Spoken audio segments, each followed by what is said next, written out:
মাত্র সার বিষের লোকের জন্য, 2 নাম্বারের লোকের জন্য আমাদের বাংলাদেশটাকে এইভাবে জালিয়াতি করে ধ্বংস করে দিছে সার বিষওয়ালা।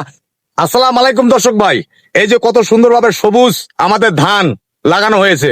এই যে ভাই কৃষক ভাই অনেক আশা করে আছে, আমি ধান লাগাইছি, এই ধান আমার বড় হবে, ধান কাটবো, ধান কাটে ধান মারবো, অনেক আশা।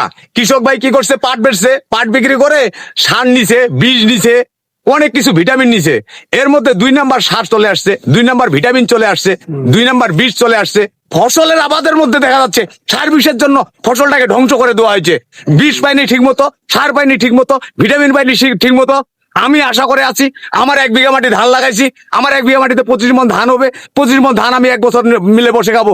সেই জায়গা দেখা গেল আমি 12 মন ধান করতে পারি না, এই মাত্র সার বিষের লোকের জন্য, 2 নাম্বারের লোকের জন্য আমাদের বাংলাদেশটাকে এইভাবে জালিয়াতি করে ধ্বংস করে দিছে সার বিষওয়ালা। এই 2 নাম্বার বিষ, 2 নাম্বার সার, 2 নাম্বার ভিটামিন এরা যেন কখনো বিক্রি না করতে পারে, এটার জন্য আমি বলতেছি আমাদের এটা প্রশাসনকে এটা অবশ্যই নজর দিতে হবে।